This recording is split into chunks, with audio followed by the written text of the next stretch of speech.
إن الحمد لله نحمده ونستعينه ونستغفره ونعوذ بالله من شرور أنفسنا ومن سيئات أعمالنا.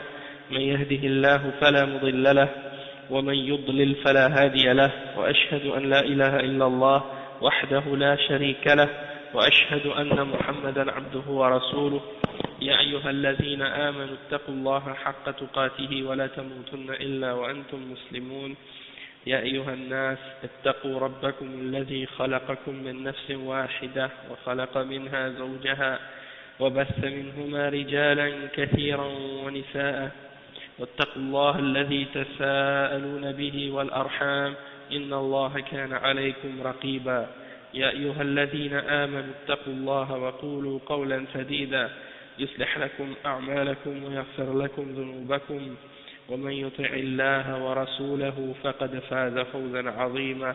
وإن خير الكلام كلام الله، وخير الهدي هدي محمد صلى الله عليه وسلم، وإن شر الأمور محدثاتها، وكل محدثة بدعة، وكل بدعة ضلالة، وكل ضلالة في النار. أما بعد.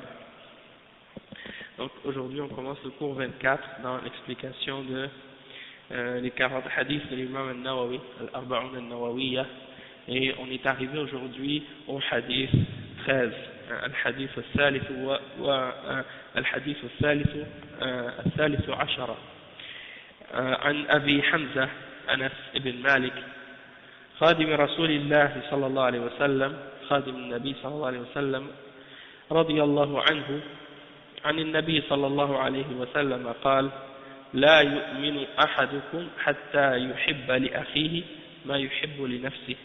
رواه البخاري ومسلم. C'est un hadith rapporté selon Abi Hamza, Anas ibn Malik. Anas ibn Malik, sa kunya c'est Abu Hamza, ok? Et c'était le servant du prophète sallallahu alayhi wa sallam, c'est comme celui qui travaillait pour lui dans la maison, radiyallahu anhu. Et il a dit que le prophète Muhammad sallallahu alayhi wa sallam a dit: nul d'entre vous n'est croyant tant qu'il n'a pas aimé pour son frère ce qu'il aime pour lui-même. Nul d'entre vous n'est croyant tant qu'il n'a pas aimé pour son frère ce qu'il aime pour lui-même. C'est rapporté par Al-Bukhari et Muslim. Donc c'est un hadith authentique. Le Cheikh Al-Fawzan il dit à propos de ce hadith-là il est connu, il est très célèbre, et le Cheikh Al-Fawzan il explique un petit peu ce hadith-là. Il dit: قوله عن أبي حمزة أنس بن مالك رضي الله عنه خادم النبي صلى الله عليه وسلم. أنس بن مالك الأنصاري خادم النبي صلى الله عليه وسلم، لأنه لما قدم النبي صلى الله عليه وسلم هرب مالك أبو أنس من المدينة لأنه كان يبغض الرسول صلى الله عليه وسلم، أو يبغض الرسول صلى الله عليه وسلم، فهرب إلى الشام ومات هناك كافرا. وكان أنس رضي الله عنه طفلا صغيرا، فجاءت به أمه إلى رسول الله صلى الله عليه وسلم وقالت: هذا أنس يخدمك. فتقبله النبي صلى الله عليه وسلم ورباه، ودعا له بقوله: اللهم أكثر ماله وولده وبارك له فيما أعطيت. وصار يخدم النبي صلى الله عليه وسلم، خدمه 10 سنين من حين قدم المدينة إلى أن توفي، وحاز بذلك فضيلة عظيمة، وتربى على يد الرسول صلى الله عليه وسلم، وهذا من حسن تصرف أمه رضي الله عنها. Donc le Cheikh Al-Fawzan hafizahullah il dit ici que Abu Hamza Anas ibn Malik c'était le servant du prophète sallallahu alayhi wa sallam. C'était un de ses, comment on dit en français, c'est un servant, okay, un serviteur, un de ses servants, ok, c'était son servant. Il s'appelait Anas ibn Malik Al-Ansari. Il est parmi les habitants des Ansar, parmi les gens de Médine. Lorsque le prophète Muhammad sallallahu alayhi wa sallam est venu à Médine, son père, Malik, le père de Anas, s'est enfui vers la Syrie. parce que lui il détestait le prophète Mohammed sallallahu alayhi wa sallam. Donc lui il s'est enfui vers le nord, hein, il est parti, il a quitté Médine, puis il est allé mourir en Syrie kafir, il est mort kafir en Syrie. Son fils Anas, le fils de Malik, il était tout petit à l'époque, donc sa mère est venue voir le prophète Mohammed sallallahu alayhi wa sallam avec son fils Anas, et elle a dit au prophète sallallahu alayhi wa sallam, voici je te donne mon fils pour qu'il soit à ton service, il va t'aider, il va travailler dans la maison, il va faire le travail pour toi, il va t'aider. Donc le prophète sallallahu alayhi wa sallam a accepté ça, et il l'a pris sous son toit, et puis il l'a éduqué, et il s'est occupé de lui, et il a fait un dua pour lui. Le prophète Mohammed sallallahu alayhi wa sallam a fait un dua pour Abu Hamza, Anas ibn Malik radiyallahu anhu, et il a dit: oh Allah, augmente son bien, sa richesse, et augmente ses enfants, et mets-lui de la bénédiction dans ce que tu lui donnes. Donne-lui une bénédiction dans ce que tu lui as donné. Wa barik lahu fi ma ataytah. Et ça c'est rapporté par Al-Bukhari et Muslim. Et ça c'est un dua que le prophète sallallahu alayhi wa sallam a fait, qui s'est exaucé. Parce que Anas ibn Malik, radiyallahu anhu, il a vécu, on dit qu'il avait environ une centaine d'enfants, si je ne me trompe pas, une centaine d'enfants. Il avait 2 jardins, je pense, ou un grand jardin avec des palmiers, des dattes et tout, et il produisait 2 ans, 2 fois par année, des dattes, 2 fois par année. Et il avait aussi vécu très très très longtemps. Donc c'est pour dire comment Allah a exaucé la dua du prophète Mohammed sallallahu alayhi wa sallam pour Anas. Donc il a servi le prophète Mohammed sallallahu alayhi wa sallam pendant 10 ans, à partir du moment où sa mère l'a amené jusqu'à la mort du prophète Mohammed sallallahu alayhi wa sallam. Et à cause de ça, il a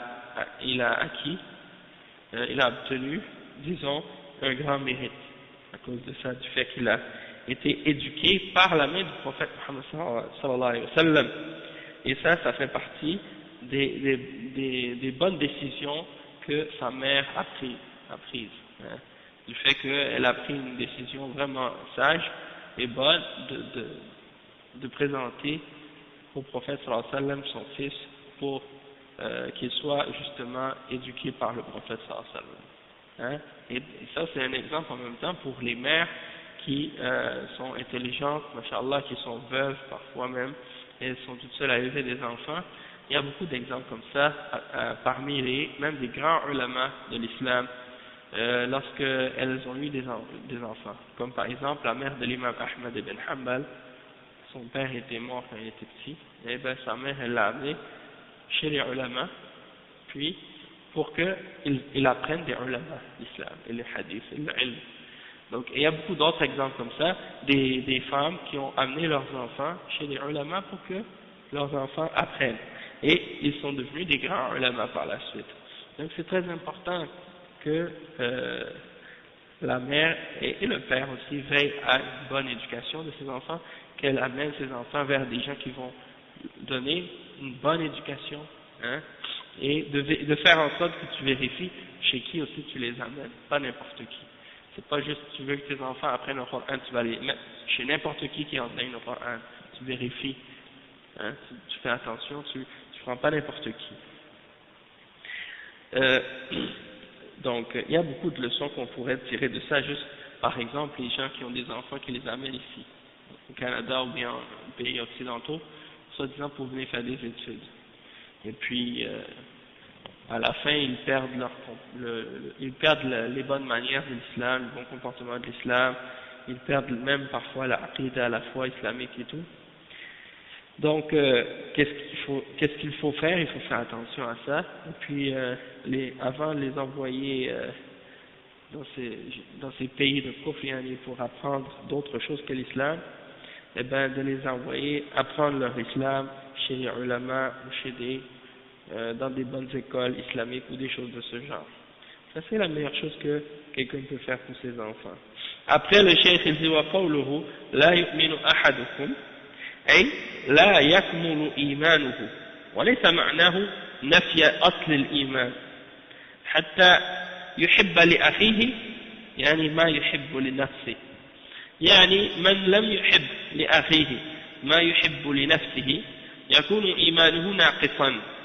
وليس المراد هنا أخاه من النسب، بل المراد بأخيه كل مسلم، لأن المؤمنين إخوة كما قال سبحانه وتعالى إنما المؤمنون إخوة، فيحب لأخيه من الخير ما يحب لنفسه، لأن المسلمين نفس واحدة وجسد واحد، يتألم بعضهم لألم البعض، ويفرح بعضهم لفرح البعض، يتبادلون المنافع بينهم، ويكفون الأذى عن بعضهم مع بعض، وهذا شأن المسلمين. Le cheikh explique que le prophète sallallahu alayhi wa sallam, il dit ensuite, nul d'entre vous n'est croyant. Ici, le cheikh Al-Fawzan, il dit, qu'est-ce qu'on veut dire ici? Ça ne veut pas dire que la personne n'a pas de foi du tout, qu'elle est kafir, ça ne veut pas dire ça. Ça veut dire que sa foi, elle ne sera pas complète. Ok? Donc la foi de l'un d'entre vous ne sera pas complète. C'est ça que ça veut dire. Pas que vous n'êtes pas croyant du tout, que vous êtes des kuffars. Si vous n'aimez pas pour votre frère, ce que vous aimez pour vous-même, ça dépend. Hein? Et c'est seulement que votre foi ne va pas être complète tant que vous n'avez pas aimé pour votre frère ce que vous aimez pour vous-même. C'est-à-dire, celui qui n'aime pas pour son frère ce qu'il aime pour lui-même, sa foi elle est faible. Sa foi elle n'est pas complète. Sa foi elle est déficiente. Il y a un problème dedans. Ça ne veut pas dire ici ton frère de sang là, celui qui est de la même mère et du même père que toi, ou du même père que toi, ou même mère que toi, non. Ça veut dire ton frère dans l'islam. Donc chaque musulman c'est ton frère. Ok? Et les croyants sont tous des frères, comme Allah subhanahu wa ta'ala dit dans le verset 10 dans Surat Al-Hujurat, il dit, les croyants ne sont que des frères. Donc tu aimes pour tes frères musulmans le bien, comme tu l'aimes pour toi-même. Tu aimes pour les musulmans tout ce que tu aimes pour toi-même, parce que les musulmans sont comme un seul corps. Et ils sont comme une seule âme et un seul corps, et s'il y a une partie qui souffre, tous les autres sont supposés de ressentir cette souffrance, et s'il y en a parmi eux qui se réjouissent, eh bien on doit se réjouir pour eux également, parmi les musulmans, parmi les croyants. Et on s'échange les biens, qu'est-ce qui est bon et bénéfique entre nous, et lorsque quelque chose est nuisible ou quelque chose est mauvais pour un, eh bien on essaie de l'empêcher, de faire en sorte que cette personne-là tombe pas dans qu'est-ce qui est mauvais ou qu'est-ce qui est nuisible pour elle. Ça c'est le comportement des musulmans, ça c'est la manière des musulmans entre eux. Okay? Et ça c'est très important. Nous aujourd'hui on a perdu cette compréhension-là et cette signification-là de l'islam. Puis on pense toujours au bien pour nous-mêmes, en premier, on oublie toujours les autres. Hein? On pense au bien pour nous-mêmes et on pense pour nous-mêmes et on oublie les autres. Et des fois ça arrive, on voit qu'il y a des musulmans, malgré tout, qui ont le sentiment de penser à leurs frères quand ça concerne des choses de la dunya, et ils aiment le bien pour eux comme ils aiment pour eux-mêmes, ils aiment pour les autres aussi. Mais il y a quelque chose aussi qu'ils négligent parfois, qui est un peu plus important que ça, c'est les questions qui ont rapport avec le dîn, les questions qui ont rapport avec la guidance, avec la foi, avec l'iman. Donc ça veut dire que si tu aimes le bien pour toi-même, dans le sens aussi que si tu aimes pour toi-même l'islam, le tawhid, la sunna, le ilm, la science de l'islam, la foi, toutes ces choses-là de bien, tu dois aussi aimer toutes ces choses-là pour tout le monde, pour tous tes frères. Donc ça veut dire que si tu vois des musulmans qui sont en train de s'éloigner de l'islam, ou s'éloigner de la sunna, ou s'éloigner de quelque chose qui est bénéfique pour eux dans la foi, bénéfique pour eux dans la religion, ton devoir c'est de faire en sorte de les rappeler, de leur rappeler ça, de les ramener au droit chemin, de leur expliquer ce qui est halal, de leur expliquer ce qui est haram, de leur expliquer ce qui est sunna, qu'est-ce qui est bid'a, qu'est-ce qui est kufr, qu'est-ce qui est shirk, qu'est-ce qui est tawhid, pour pouvoir faire en sorte qu'ils ne vont pas s'égarer, qu'ils ne vont pas se dévier du droit chemin. Si tu l'aimes pour toi-même, ça, tu dois l'aimer pour ton frère. Sinon, ta foi n'est pas complète, ta foi n'est pas parfaite. Puis ensuite de ça aussi, les choses de la dunya, hein, ainsi de suite. Mais la religion, c'est bien entendu la priorité. Puis le cheikh, il dit, وَمِنْ لَازِمِ قَوْلِهِ صلى الله عليه وسلم حتى يحب لأخيه ما يحب لنفسه أن يكره المسلم لأخيه ما يكره لنفسه كما أنك تكره لنفسك الشر والضرر فإنك تكره أيضا لأخيك تكرهه أيضا لأخيك فلا تتناوله بشر ولا تضر به ولا تغشه ولا تخونه لأنك تكره هذه الأمور لنفسك. فهذا الحديث من جوامع الكلم، من جوامع كلم الرسول صلى الله عليه وسلم، وهذا دليل على كمال إيمان من اتصف بهذه الصفة، ومن فقدها فإن إيمانه يكون ناقصا. ففيه الحث على المؤاخاة بين المسلمين وعلى تبادل النفع المعنوي والمادي. النفع المعنوي التناصح والتعليم والأمر بالمعروف والنهي عن المنكر، والمادي بمساعدته إذا احتاج مالا، وليس ذلك الحديث مقصورا على أن تعطي أخاك شيئا من المال، فهذا مطلوب، ولكن ليس هذا هو المقصود وحده، بل هناك ما هو أعظم منه، أنك إذا رأيته على معصية تنهاه وتنصحه فيما بينك وبينه، لأنك تكره لنفسك هذا الشيء فتكرهه لأخيك، وتعلمه إذا رأيت عليه جهلا في أمور دينه وتبين له وترشده، وهذا أعظم من بذل المال، فينبغي أن يسود هذا بين المسلمين. Subhanallah. Donc le cheikh il dit que qu'est-ce que ça implique aussi ce hadith-là? Ça implique également que quand le prophète sallallahu alayhi wa sallam a dit jusqu'à ce que tu aimes, ta foi ne sera pas complète, jusqu'à ce que tu aimes pour ton frère, ce que tu aimes pour toi-même, il dit que le musulman il doit en même temps, ça implique le contraire aussi. Ta foi ne sera pas complète tant que tu n'as pas aimé pour ton frère ce que tu aimes pour toi-même. Ça implique le contraire, c'est-à-dire que ta foi ne sera pas complète tant que tu n'auras pas détesté pour ton frère ce que tu détestes pour toi-même. Hein? C'est le sens contraire, mais il est vrai également. Et donc, en principe général dans l'islam, l'affirmation d'une chose, c'est la négation de son contraire. Et la négation d'une chose, c'est l'affirmation de son contraire. Donc là, ici, c'est la même chose ici. Le cheikh, il dit, de la même manière que toi tu détestes pour toi-même qu'est-ce qui est mauvais, qu'est-ce qui est nuisible, alors tu dois le détester aussi pour ton frère. Et donc tu ne dois pas rien faire pour lui donner quelque chose de mal, ou quelque chose qui peut lui nuire, ou le tromper, ou le trahir.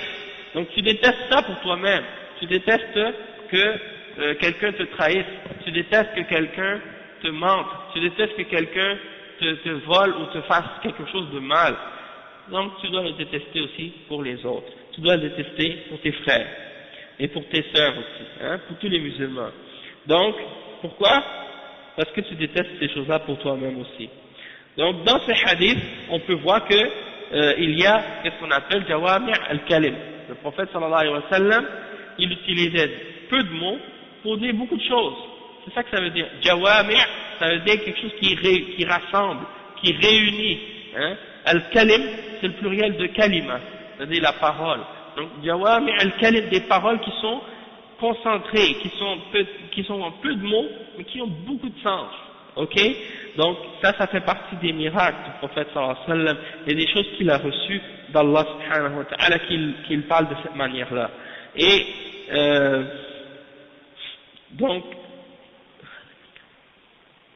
le cheikh dit, il y a la preuve dans ce hadith que la personne qui a cette caractéristique-là en elle-même, qui aime pour les autres le bien, comme elle l'aime pour elle-même, et qui déteste pour les autres le mal, comme elle déteste le mal pour elle-même, cette personne-là, c'est la preuve que sa foi, elle a été complétée, que sa foi elle est complète. Ça c'est une des preuves que cette personne-là, elle a complété sa foi. Et que celui qui n'a pas cette caractéristique-là en lui-même, que sa foi elle est déficiente, il y a un problème dans sa foi. Et il y a également dans ce hadith l'incitation pour que les musulmans agissent les uns avec les autres comme des frères, et pour qu'ils s'échangent entre eux toutes choses bénéfiques, que ce soit abstraites ou des choses abstraites ou des choses matérielles. Quand on parle de choses abstraites, on parle de s'échanger par exemple des choses qui sont comme le bon conseil, de s'encourager, de se donner le bon conseil les uns les autres, d'être sincères les uns envers les autres dans le bien, de s'enseigner les uns les autres les choses qu'on a apprises, d'ordonner le bien et d'interdire le mal les uns aux autres.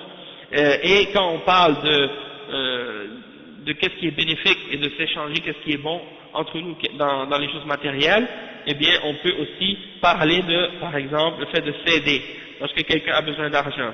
Et le cheikh il dit qu'il ne faut pas penser que ça se limite seulement à donner à ton frère de l'argent, parce qu'il y a des gens qui pensent ça, il y en a qui pensent que ce hadith là ça parle juste de donner à son frère de l'argent. Subhanallah, il y a des frères, et des fois il y a un frère, il te voit avec de l'argent dans tes mains, il dit ah tu dois me le donner parce que si tu aimes pour ton frère, qu'est-ce que tu aimes pour toi-même, tu dois donner ce que tu as dans tes mains. Mais ça ne veut pas juste dire ça, tu vois. Parce que si c'est comme ça, on va toujours se donner l'argent comme ça, hein. Je te le donne, après tu me le redonnes, après je te le donne, et après tu me le redonnes, à chaque fois. Hein. Ça me fait penser à une histoire que je lisais quand j'étais plus jeune, il y avait une bande dessinée, ça disait, les gens, c'est un homme, un personnage, il voulait voler aux riches pour donner aux pauvres. Alors quand il volait le riche, c'est lui qui devenait riche maintenant. Elle dit, ah maintenant ça y est, c'est moi qui est devenu riche, donc c'est toi qui dois me voler maintenant. Et là ça finissait plus. Donc ça n'a pas rapport, mais c'est juste pour dire que des fois c'est des choses comme ça, les gens pensent que c'est juste une question d'argent. C'est pas que une question d'argent. Le cheikh il dit, il y a quelque chose d'encore plus important que l'argent. Il dit, c'est lorsque tu vois ton frère par exemple en train de faire un péché, que tu lui interdis de faire ce péché-là et que tu lui donnes le bon conseil en privé, hein, entre toi et lui. Tu t'en vas le voir et tu lui expliques cette erreur-là, hein, ce péché-là, tu lui parles pour qu'il cesse de le faire. Pourquoi? Parce que tu détestes toi-même ce péché-là pour toi-même. Donc puisque tu le détestes pour toi-même, tu dois aussi le détester pour ton frère. Et donc tu vas lui enseigner, lorsque tu le vois, par exemple, si tu vois que ton frère il a une certaine ignorance, il ignore certaines choses, eh bien tu t'en vas le voir puis tu lui apprends cette chose-là qu'il a ignorée. Et ça va être la preuve que tu veux du bien pour lui, comme tu veux du bien pour toi-même. Ok, donc c'est la même chose pour toutes les affaires de la religion. Et donc ça c'est très important d'avoir ce principe-là, de bien le comprendre. En particulier, qu'est-ce qui a rapport avec la religion? Et le cheikh il dit, c'est pas, donc ça, tout ça, ces points-là, c'est plus important que l'argent. Et c'est cette idée-là qui doit être poussée de l'avant chez les musulmans. C'est cette idée-là que les musulmans doivent avoir dans leur conscience. Et c'est ça qui devrait régner entre les musulmans maintenant, cette pensée-là, cette idée-là. Et si on agit selon ce hadith-là, dans cette signification-là, si on l'a bien compris et qu'on l'applique, c'est sûr que cette umma sera la meilleure umma maintenant. Qu'il n'y a personne qui pourra arrêter les musulmans. Hein? Le problème c'est qu'on n'agit pas parfois selon ce hadith. Et que on n'aime pas pour nos frères ce qu'on aime pour nous-mêmes. Et parfois on aime le mal pour nous-mêmes. Donc si quelqu'un aime le mal pour lui-même, c'est non, ça marche plus, hein. Si quelqu'un aime le mal pour lui-même, il aime tout ce qui est haram pour lui-même. Alors il pense que le bien pour ses frères, c'est de leur donner qu'est-ce qui est haram. Dans ce cas-là, c'est mauvais. Et donc on s'égare dans ce cas-là. Donc il faut bien entendu connaître qu'est-ce qui est bon, connaître qu'est-ce qui est bien, et vouloir qu'est-ce qui est bien, le faire et donner le bon conseil à nos frères, aimer pour eux le bien et détester le mal, etc. Donc sur le plan de la da'wah, ça s'applique aussi. Il y a des prêcheurs, il y a des gens des fois qui parlent de l'islam, qui enseignent aux gens des choses qui sont incorrectes, qui sont contraires à la religion, qui sont contraires au Coran, contraires à la sunna, qui invitent à des bid'ah, qui invitent à de l'égarement. Eh bien, si tu aimes pour ton frère le bien, c'est de l'avertir contre ces gens-là. l'avertir contre ces prêcheurs-là, l'avertir contre ces ignorances, il y a des gens qui appellent au mal. Donc ça, on voit que ce hadith-là, il est très vaste, si on veut comprendre toutes ses significations, mais bon, on va s'arrêter à ce point-là, qu'est-ce que le cheikh a mentionné, puis on va passer maintenant à l'autre hadith, qui est le hadith 14, le hadith al-Rabi'a Ashar, c'est عن ابن مسعود رضي الله عنه قال قال رسول الله صلى الله عليه وسلم لا يحل دم امرئ مسلم إلا بإحدى ثلاث السيب الزاني والنفس بالنفس والتارك لدينه المفارق للجماعة رواه البخاري ومسلم. C'est un autre hadith que l'imam al-Nawawi a mentionné dans son livre, qui fait partie des hadiths qui sont très importants. Le cheikh, donc, il rapporte ce hadith rapporté par Al-Bukhari et Muslim selon Ibn Mas'ud, Abdullah Ibn Mas'ud, radiyallahu anhu. Il dit que le messager d'Allah, sallallahu alayhi wa sallam, a dit le sang d'un musulman n'est pas permis pour un autre musulman, excepté pour une des trois choses suivantes. Le sang d'un musulman, il n'est pas permis de le faire couler, de le faire, c'est-à-dire la vie d'un musulman, on ne peut pas la prendre, c'est sacré, hein, c'est haram de tuer un musulman, excepté pour trois raisons. La première raison, c'est un homme qui est marié, qui commet le zina, ou une femme qui est mariée, qui commet le zina. Le deuxième, c'est lorsqu'il y a un meurtre, quelqu'un a tué quelqu'un, c'est lui-même qui sera exécuté par la suite. C'est ça la punition du meurtre. Et la troisième catégorie, ou le troisième exemple, c'est la personne qui abandonne la religion et qui se sépare de la jama'a. Bon, ça c'est les trois cas. Dans ces trois cas-là, la personne qu'on attrape avec ces péchés-là ou ces problèmes-là, il sera exécuté après avoir été jugé par le juge dans un pays musulman, dans la cour, dans un tribunal musulman, et qu'on aura prouvé que cette personne-là, soit par des témoins, soit par d'autres preuves, des indices que la personne a commis ces péchés-là, que la personne a été condamnée pour ces péchés-là, pour ces crimes-là, eh bien, la peine islamique sera exécutée sur ces gens-là, et cette peine-là, c'est ces peines-là qu'on va mentionner. Le cheikh Al-Fawzan y explique, il dit, جاء الإسلام بالضرورات الخمس وهي حفظ الدين بقتل المرتد الذي يتلاعب بالدين وحفظ العقل بحفظه من كل ما يضره من المسكرات والمخدرات وحفظ النفس بالقصاص من القاتل وحفظ المال بقطع يد السارق وقاطع الطريق وحفظ العرض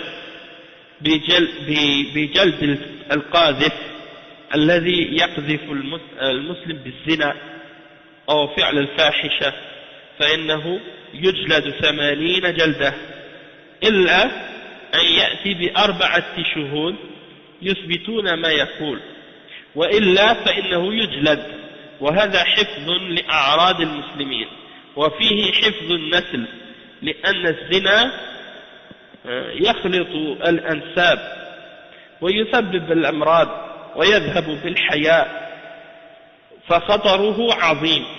Donc le cheikh il dit que l'islam il est venu pour protéger 5 choses qui sont essentielles dans la vie. Ces 5 choses essentielles dans la vie c'est quoi?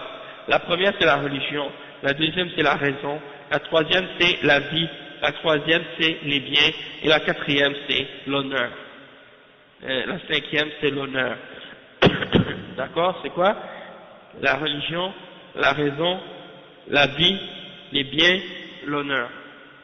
5 choses que l'islam est venu protéger et défendre et qui sont essentielles. Hein, je les répète encore, la religion, la raison, la vie, les biens, l'honneur. Ça c'est les 5 choses que l'islam est venu protéger. Le cheikh il fait un petit résumé de chacun de ces points-là, comment l'islam est venu protéger ces choses-là. Il dit, premièrement, l'islam est venu protéger la religion par le fait qu'il y a une peine dans l'islam pour la personne qui a abandonné la foi et qui a quitté la foi de l'islam, pour empêcher que les gens jouent avec la religion et prennent la religion comme un jeu. C'est la peine de l'apostasie. Had al-ridda, on appelle ça. Hein? Qatl al-murtad, on tue l'apostat ou la personne qui a quitté la religion. D'accord? Hifz al-aql, la protection de la raison. Eh bien ça, c'est dans le fait que l'islam vient interdire tout ce qui est intoxicant ou tout ce qui est, disons, des boissons alcooliques ou des drogues ou des choses qui peuvent nuire à la raison ou à l'esprit, qui peuvent diminuer le niveau de conscience d'un individu. Donc l'islam vient interdire ça, et en plus de ça, wa alaykum salam wa rahmatullahi wa barakatuh, et en plus de ça, l'islam a même établi des peines, des punitions pour les personnes qui sont attrapées en état d'intoxication. Eh bien, ces gens-là seront punis par une certaine punition dans la loi islamique. Si je ne me trompe pas, c'est 40 coups de fouet. Hein? La protection de la vie, c'est-à-dire que dans l'islam, la vie elle est protégée. Si quelqu'un tue, la punition pour ça, c'est qu'il sera exécuté lui aussi. C'est la peine. C'est la loi du talion. La loi du talion, c'est-à-dire la justice absolue. Que celui qui tue, il est tué. Hein? Et œil pour œil, dent pour dent, vie pour vie. Donc c'est ça la loi du talion. Et ça c'est la justice d'Allah subhanahu wa ta'ala. Et ensuite, hifdul mal, de préserver les biens.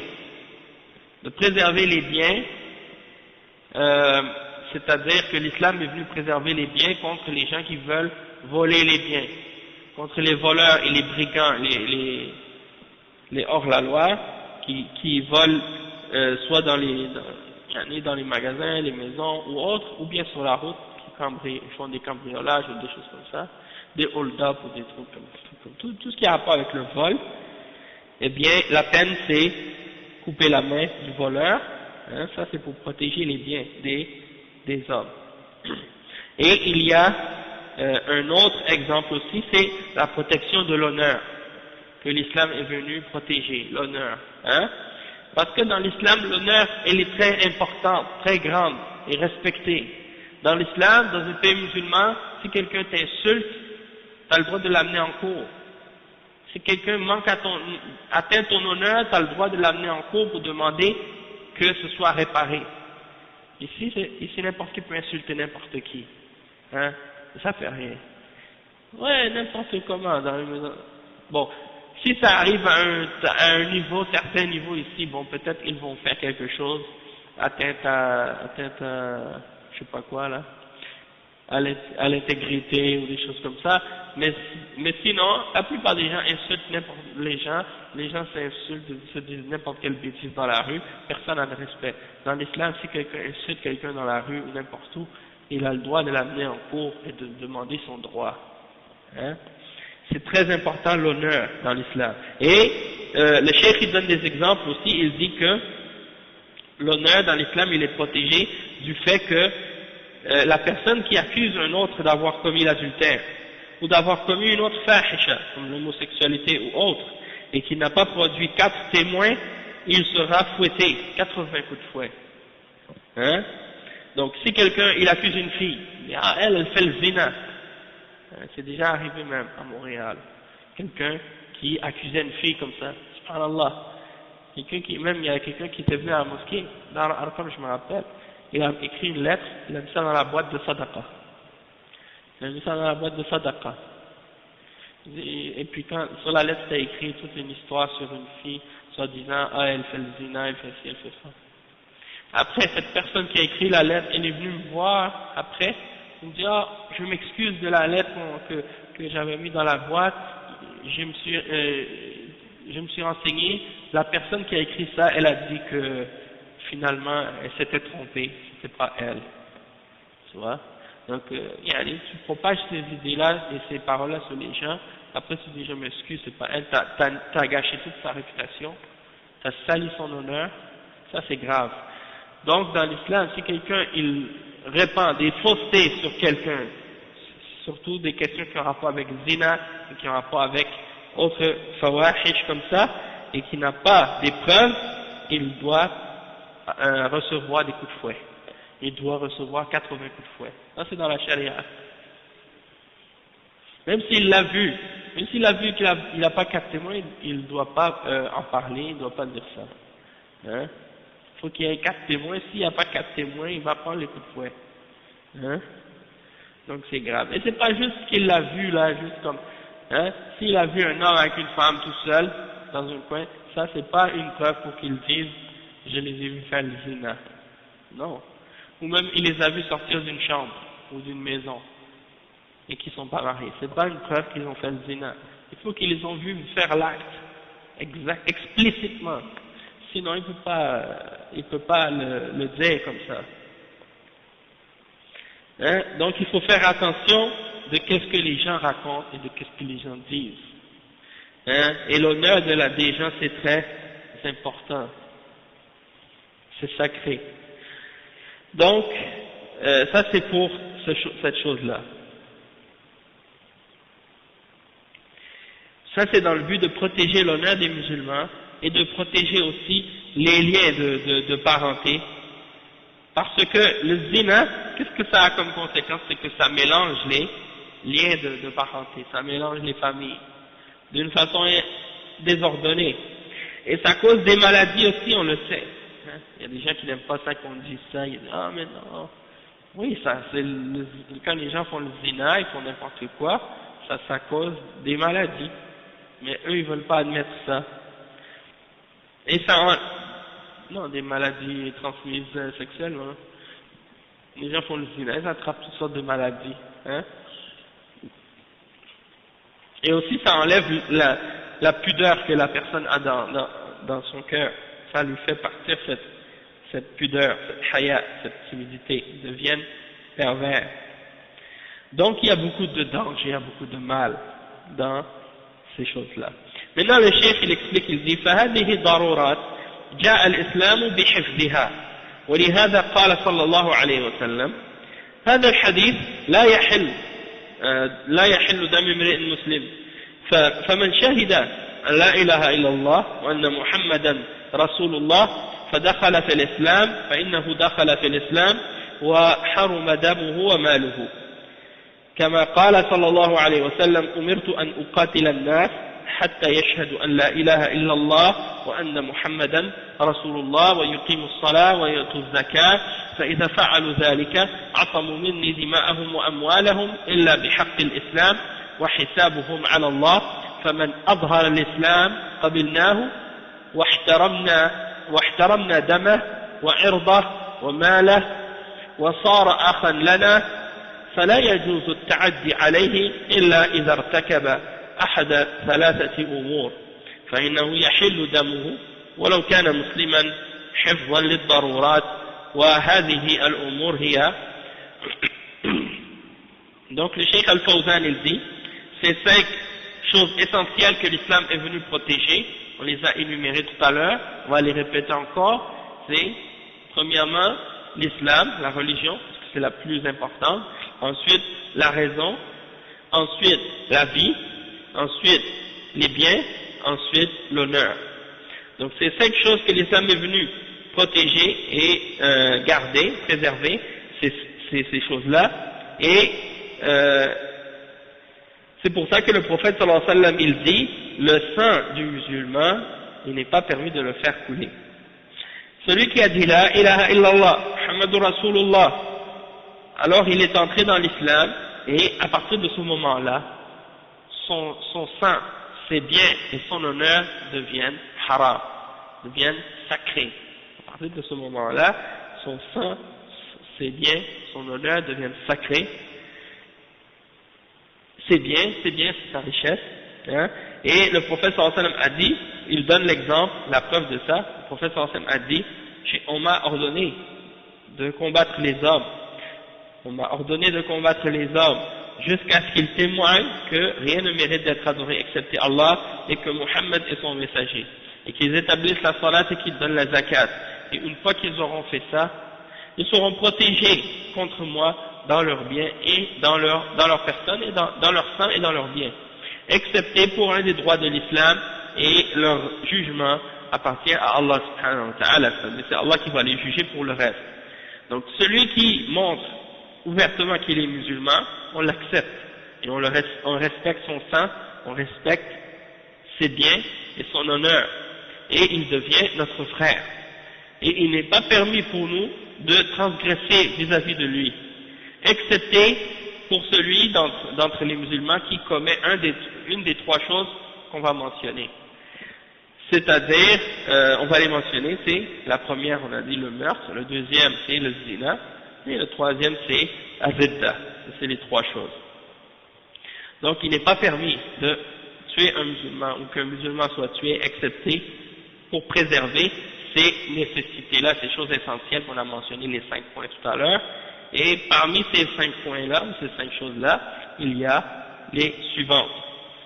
Al-awwal, wa alaykum salam wa rahmatullah, al-awwal an-nafsu bin-nafs wal-qisas. قال تعالى يا أيها الذين آمنوا كتب عليكم القصاص. كتب يعني فرض، فالقصاص فرض إذا طالب به المجني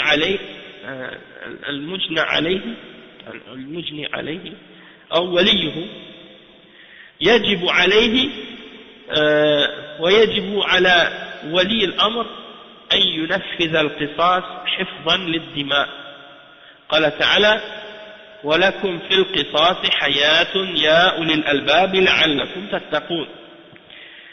Ok, donc le cheikh explique, il dit que la première chose c'est le meurtre, et c'est-à-dire que lorsque il y a une personne qui a tué une autre, eh bien il faut établir le talion, il faut établir la loi du talion, c'est-à-dire une vie pour une vie, hein?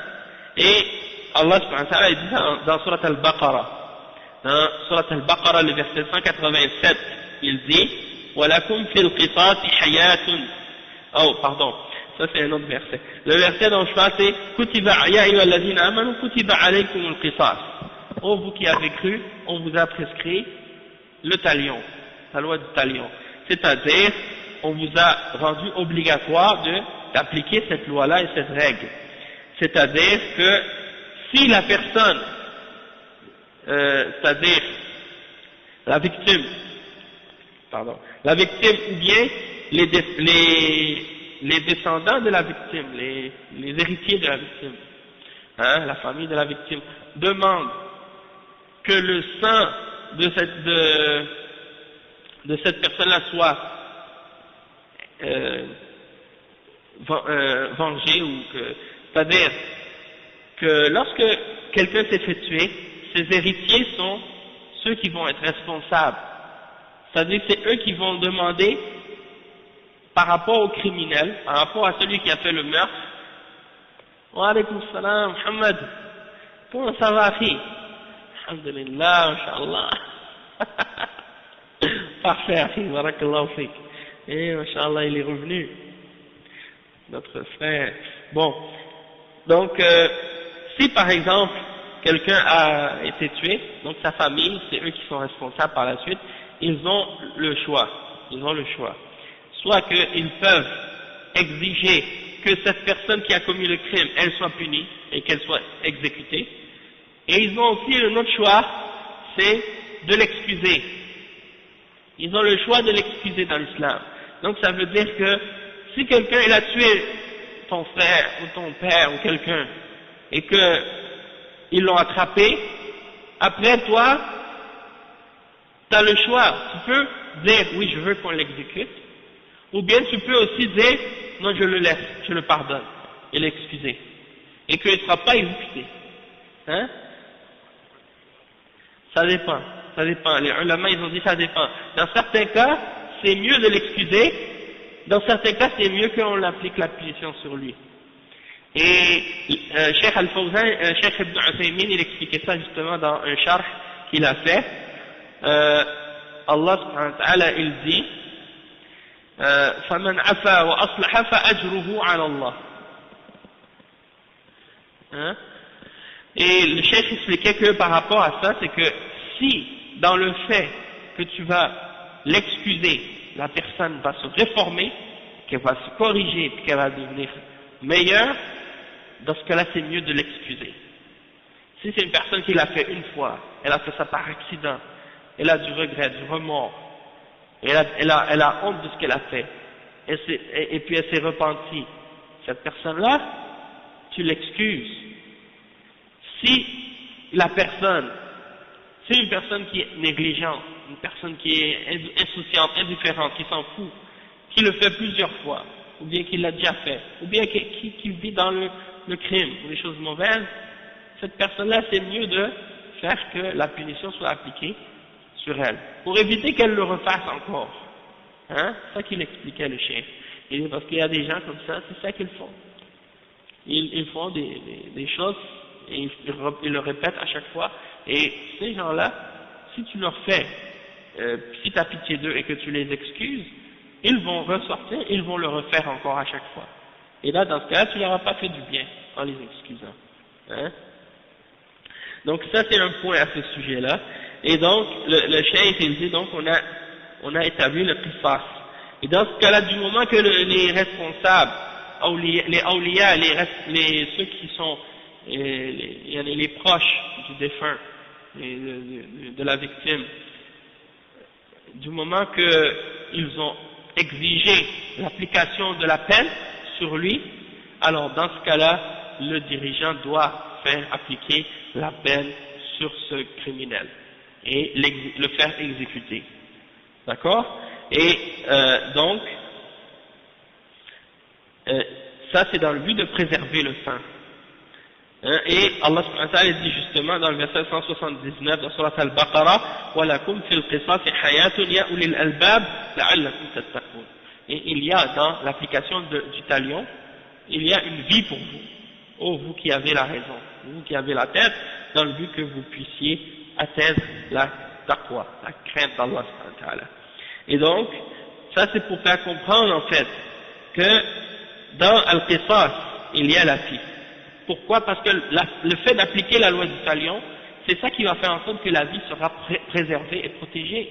Quand quelqu'un il sait que s'il tue quelqu'un, il va être tué, eh bien il va réfléchir beaucoup plus avant de le faire.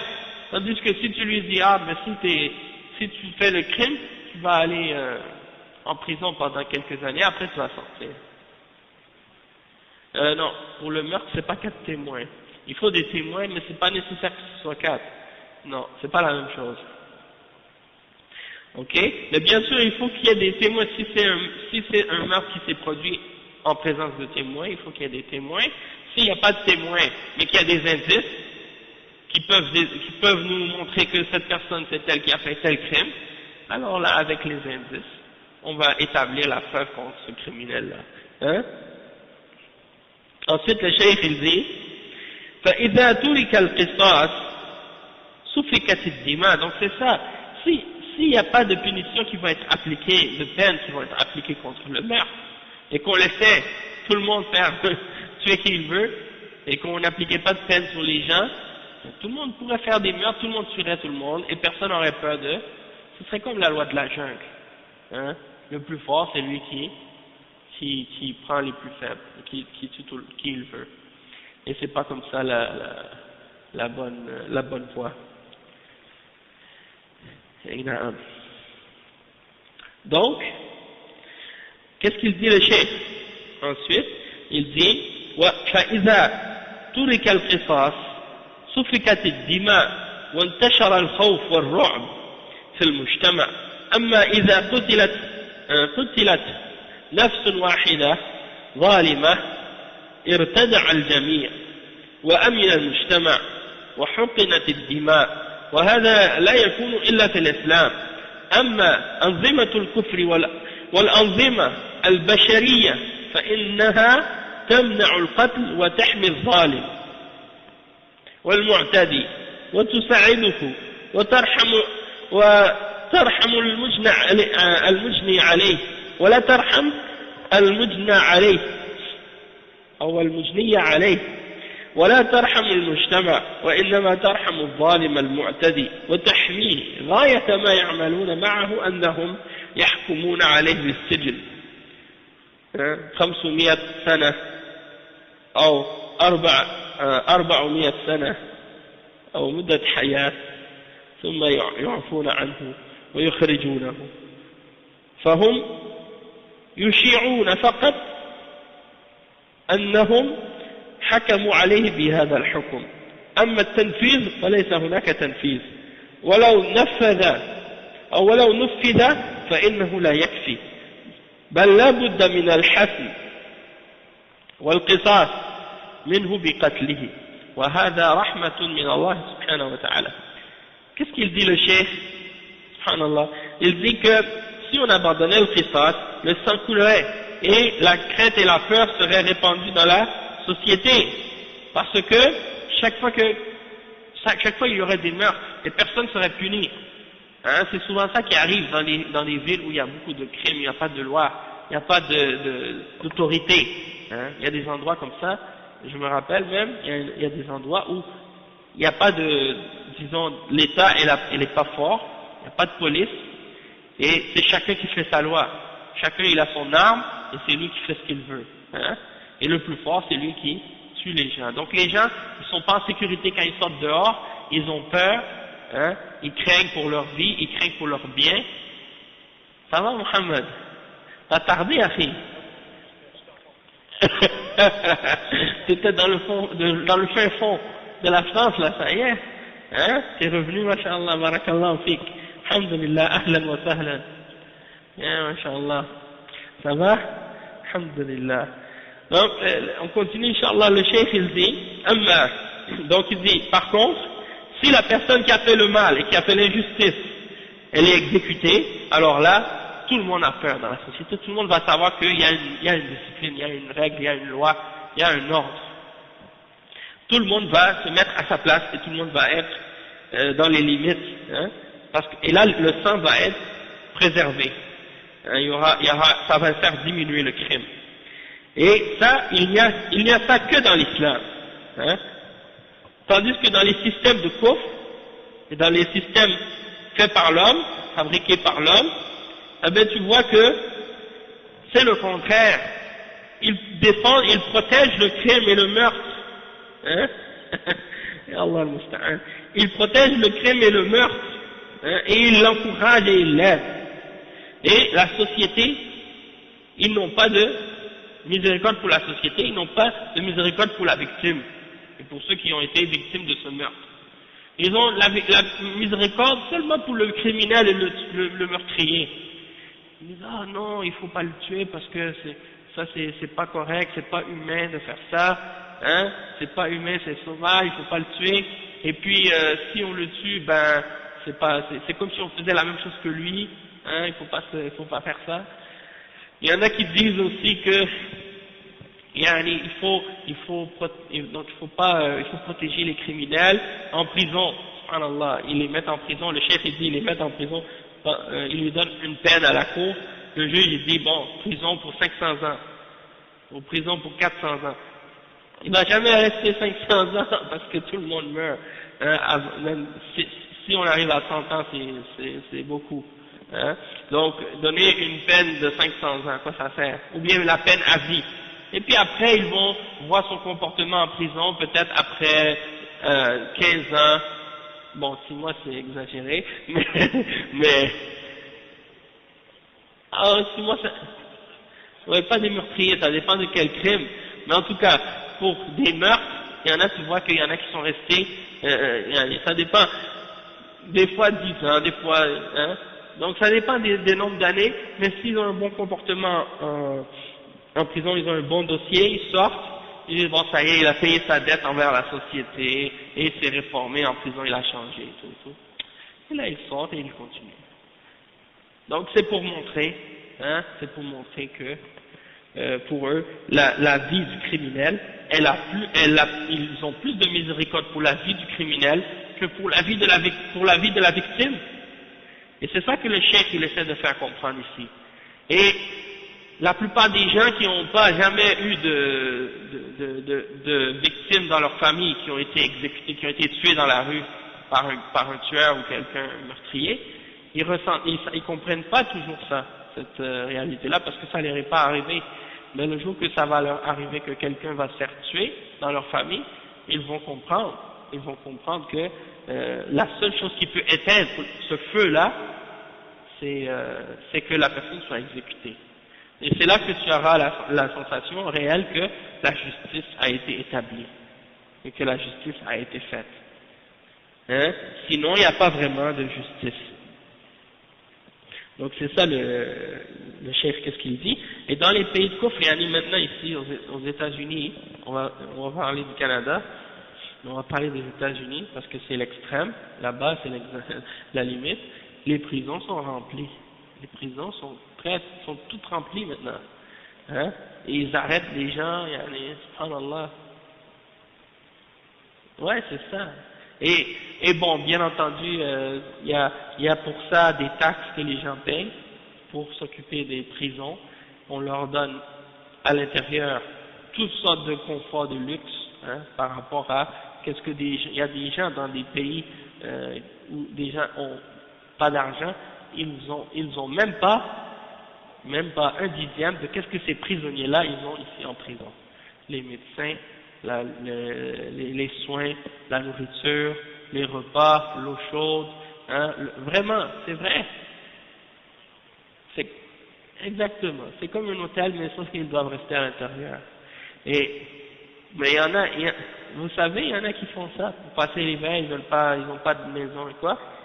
Ils font un crime qui vont leur faire rentrer pendant quelques temps pour passer l'hiver, 3 mois, 6 mois, et puis après ils sortent l'été, et puis ils ont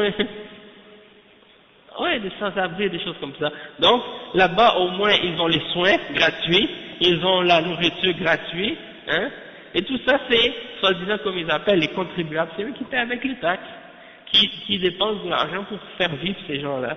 Donc les criminels, les meurtriers, les violeurs, tous ces gens-là, ils mangent de l'argent des citoyens honnêtes. Hein. Et ça, c'est l'injustice. Et donc, ensuite, le chef donne le deuxième exemple.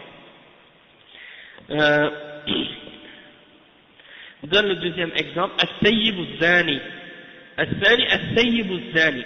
السيب الذي وطئ امرأته المسلمة أو الذمية في نكاح صحيح فإنه صار محصنا بهذا الزواج، فإذا زنى بعد ذلك الزواج صار من المفسدين في الأرض، لأنه أدرك حرمة الأعراض وجرب الزواج، فليس له عذر في تعديه وعنده ما يغنيه بالنكاح الصحيح الشرعي المفيد. فإذا زنى فهذا دليل على خبثه وأنه يريد الشر والفساد، فهذا يستباح دمه ويقتل بكيفية خاصة وهي الرجم، بأن يرجم بالحجارة حتى يموت. Donc le cheikh explique, il dit السيب الزاني, c'est-à-dire la personne qui est mariée et qui fait le zina. Cette personne, السيب الزاني, c'est celui qui a été marié, hein, un homme, une femme qui a été marié, sa femme, elle est musulmane ou chrétienne, c'est un homme, dans un mariage qui est valable, qui est sahih, qui respecte les conditions. Donc, il a été protégé par ce mariage-là. On dit qu'il est muhsan. Ok? Muhsan, pourquoi? Parce qu'il est protégé dans par le mariage de tomber dans le zina. Eh bien, celui-là, lorsqu'il commet le zina, et après avoir connu ce mariage-là, eh bien, il devient parmi les gens qui font la corruption sur la terre. Parce qu'il n'a pas d'excuse pour faire le zina, il est marié. Hein? Tandis que dans l'islam, bon, on fait une distinction en français entre les deux, la fornication et l'adultère. L'adultère c'est quand tu es marié, et la fornication quand quelqu'un n'est pas marié. En arabe, les deux c'est le même mot. Hein? Sauf qu'on va dire as-sayyib az-zani ou zina al-muhsan, c'est celui qui fait le zina alors qu'il est marié, qu'il est protégé, et celui qui fait le zina qu'il n'est pas marié, qu'il est célibataire, celui-là on l'appelle zina aussi, az-zani, sauf que lui il ne va pas être exécuté, il ne va pas avoir la même peine que celui qui était marié. Celui qui était marié, sa punition est plus grande, parce qu'il fait de la corruption sur la terre, et il a connu la valeur de l'honneur et sa signification, il a eu l'expérience du mariage, donc il n'a pas d'excuse dans sa transgression des limites d'Allah subhanahu wa ta'ala, il a ce qui lui suffit dans un mariage légal et bénéfique. Sans oublier que dans l'islam, il peut épouser une deuxième, une troisième, ou une quatrième, s'il veut. Donc il n'a pas d'excuse de s'en aller trouver une fille dans la rue comme ça, puis d'avoir des rapports avec elle alors qu'il n'est pas marié. Hein? Ou bien une femme, la même chose si elle est mariée, elle a son mari, d'aller avec un autre homme alors que c'est pas son mari, et de commettre l'adultère avec un autre homme. Ça c'est quelque chose de grave. Et le cheikh il dit فَلَيْسَ لَهُ عُذْرٌ فِي تَعَدِّيهِ, il n'a pas d'excuse. Et le cheikh il dit, donc s'il commet le zina après avoir eu le mariage et tout ça, alors ça prouve que la personne c'est une personne qui est mauvaise en elle-même et qu'elle veut le mal et la corruption et le désordre sur la terre. Hein? Et donc dans ce cas-là, son sang devient halal, son sang devient licite et il va être exécuté d'une façon bien particulière, c'est-à-dire qu'il sera lapidé jusqu'à la mort. On va lui lancer des pierres jusqu'à ce qu'il meure. Ok? Et ça c'est la peine qui est dans l'islam, et elle est mentionnée aussi même dans la Bible des Juifs et des chrétiens. Dans l'Ancien Testament, il y a la même peine qui est prescrite pour ce péché-là. Donc si il y a un juif ou un chrétien parmi les koufars qui vous dit aujourd'hui, ah mais vous les musulmans, vous lapidez, vous faites la lapidation, je lui dis que ça c'est la prescription que Allah a révélée à Moïse dans la Torah, et les prophètes ont tous jugé par cette loi-là. Donc si vous avez quelque chose contre l'islam, parce que l'islam enseigne de suivre la loi que Allah a révélée aux prophètes, alors le problème il est chez vous, il n'est pas chez nous. Nous, la différence entre vous et nous, c'est que vous avez abandonné l'enseignement de vos prophètes, des messagers, et de la révélation divine. Tandis que nous, non, on ne l'a pas abandonné, on s'y accroche, et on croit qu'il n'y a rien qui est meilleur que cette loi-là, et qu'il n'y a rien qui est supérieur et plus bénéfique à l'humanité que ces lois-là que Allah a révélées. Tandis que vous, vous permettez de faire tout ce qui est mauvais, et vous appelez les hommes à la perversité, à la fornication, à l'adultère, et à détruire les familles et l'honneur, et ça pour vous c'est pas un crime, et ça pour vous c'est pas grave.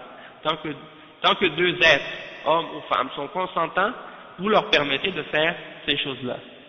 Et ça c'est immoral, c'est inacceptable. Et la même chose aussi pour les hommes qui font ça ensemble. Un homme qui fait ça avec un autre homme. Le prophète sallallahu alayhi wa sallam, il a dit dans un hadith qui est sahih, un hadith qui est authentique. En tout cas, le sens du hadith, ça dit, si vous trouvez un homme qui fait quelque chose avec un autre homme, alors tuez celui qui le fait et celui à qui la chose est faite. Celui qui subit et celui qui fait l'acte et celui qui subit l'acte. C'est-à-dire que dans l'islam, il y a cette punition-là, pour ce crime-là, qu'il doit être exécuté. Il y a une divergence d'opinion entre les ulama sur la sorte de punition pour ce crime, c'est-à-dire de la façon que cette personne ces gens seront exécutés. Et il y en a des ulama qui ont mentionné ça, différentes paroles des ulama parmi les sahaba et comment on a appliqué cette peine sur eux. Il y en a qui ont mentionné le fait qu'ils doivent être jetés en bas d'une falaise. Il y en a d'autres qui ont mentionné qu'ils doivent être brûlés par le feu. Et d'autres ulama ont mentionné qu'ils doivent être exécutés par un coup d'épée sur la tête, dans le cou. Et ça c'est la position que la majorité des ulama en principe ils prennent cette position-là, un coup d'épée dans le cou. Hein? Ah oui, c'est ça. Donc c'est la peine pour eux. Et ça, c'est obligatoire aux musulmans de croire que cette chose-là est haram. C'est pas comme les kuffars aujourd'hui qui essaient de faire comprendre que cette chose-là c'est naturel, que c'est normal, que c'est un choix, les gens ont le droit de faire ce qu'ils veulent, etc. Non, il y a les lois que Dieu a révélées, et ces lois-là sont obligatoires de les suivre, de les respecter, et il y a pas, on n'a pas à rentrer dans le dialogue des kuffars qui appellent aux droits de l'homme et à la charte des libertés pour appeler les hommes à se corrompre et à s'égarer du droit chemin. Donc ça c'est important de le mentionner parce qu'il y en a des gens qui émettent maintenant des shubuhat là-dessus et qui disent c'est pas à nous de les juger, ce sont des êtres humains et tout. Oui, Allah subhanahu wa ta'ala, il nous a dit que ce sont des êtres humains, il n'y a pas de problème si ce sont des êtres humains ou non, mais le problème c'est que cette action-là qu'ils font, c'est ça qu'on juge. C'est pas la personne, Allah il va les juger, c'est sûr au jour de la résurrection, mais c'est pas ça le problème. Nous aussi on juge dans cette vie, on juge les actions et les paroles des gens. Et ça a un poids et ça a une signification. Hein? Sinon pourquoi quand quelqu'un il fait un meurtre, on juge qu'il a commis un meurtre, ou on juge qu'il a désobéi à Dieu et à sa loi. Donc la même chose quand quelqu'un commet la fornication, l'adultère ou les autres péchés de ce genre, on juge que ces choses-là sont des péchés, et ces choses-là sont interdites par Allah subhanahu wa ta'ala. Et on va pas dire par exemple, si ce sont des musulmans qui font ça, que ce sont des kuffars, hein, parce que c'est pas nécessairement kufr. Ça ne veut pas dire que ça les fait sortir de l'islam, à part s'ils le rendent halal. S'ils disent que le zina c'est halal, ou que l'iwad, l'homosexualité c'est halal, ça c'est kufr, parce qu'ils l'ont rendu halal. Mais s'ils le font, ils ont commis ce péché-là, mais ils l'ont pas rendu halal, ça c'est pas kufr dans c'est un grand péché parmi les kaba'ir, sauf que ça ne les fait pas sortir de la religion musulmane.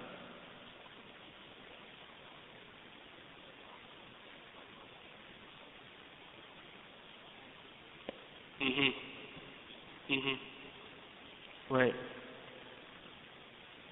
C'est ça qui se passe maintenant. Il y a des groupes oui, dans les pays musulmans, il y a des groupes comme dans certains pays, on voit qu'il y a des appels ça c'est des laïcs, c'est des gens soit des laïcs, et les laïcs souvent sont ceux qui sont à la tête des mouvements laïcs, c'est des gens qui ne croient pas en l'islam, soit des juifs ou des chrétiens, ou des gens qui se disent musulmans mais seulement de culture ou de tradition musulmane, mais qui ne croient pas réellement en l'islam, ou qui ne connaissent pas réellement les règles de l'islam, et qui ont pris les règles des kuffars et les lois des kuffars comme si elles étaient supérieures aux lois de Dieu, et comme si elles étaient meilleures que les lois d'Allah subhanahu wa ta'ala, et ça c'est kufr aussi.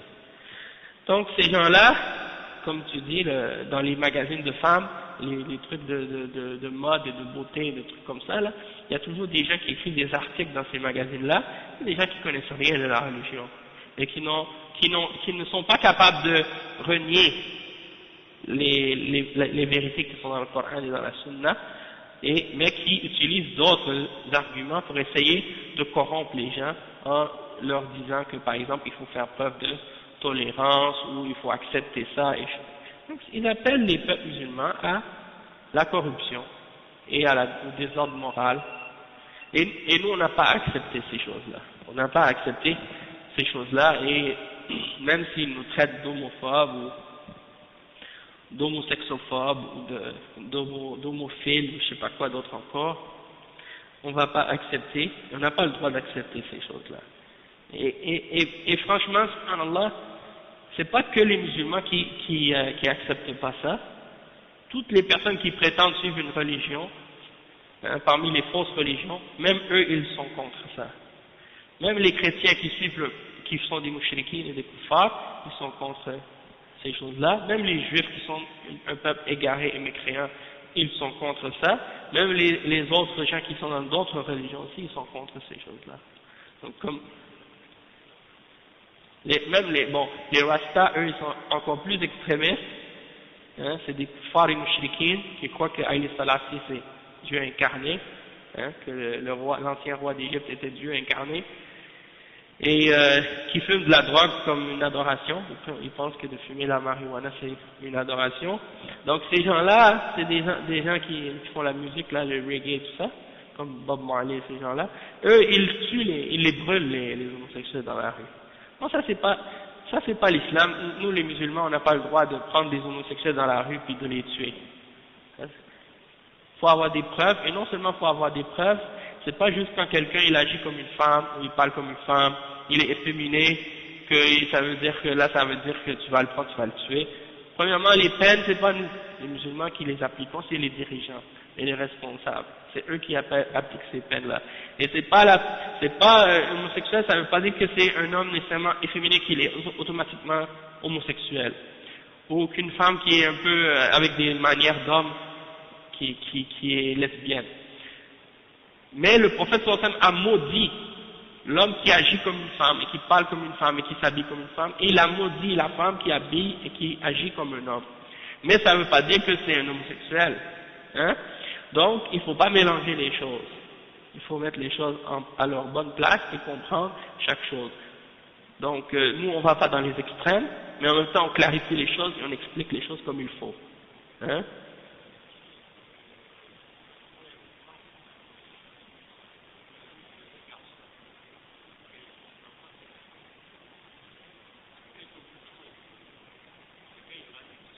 Ben oui, c'est ça. Non, c'est ça, souvent c'est l'éducation. Il y a des parents, Allah al-Musta'an, surtout parmi les kuffars, qu'est-ce qui se passe des fois, quand ils ont un enfant, ils voulaient avoir un garçon. Puis c'était une fille qu'ils ont eue. Eux, ils avaient déjà dans le cœur, ils voulaient avoir un fils. Donc ils l'ont élevé la fille comme un garçon. Ils lui ont fait faire des sports de garçon, ils l'ont habillé comme un garçon, ils l'ont traité comme un garçon. Après, quand le temps arrive pour qu'elle agit comme un type de garçon, c'est ça, l'éducation, ça a un lien aussi avec ça. Et le contraire aussi, il y en a qui voulaient une fille, ils ont eu un garçon.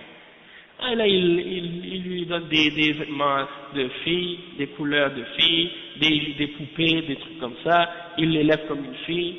Souvent, des fois, quand c'est les mères qui sont monoparentales, qui éduquent un garçon toute seule, étant donné qu'il n'y a pas de présence masculine des fois dans la maison, le garçon il voit juste sa mère tout le temps, et puis peut-être que sa mère elle fait des trucs bizarres des fois. Tu sais. Donc Allah al-Musta'an, il prend ses manières, il devient comme une femme. Ou bien il y a des exemples comme ça. De toute façon, l'important de comprendre c'est que qu'est-ce qui est le crime et le péché, c'est la sodomie. C'est ça qui est le crime et le péché, qui est punissable dans l'islam. Et alhamdulillah.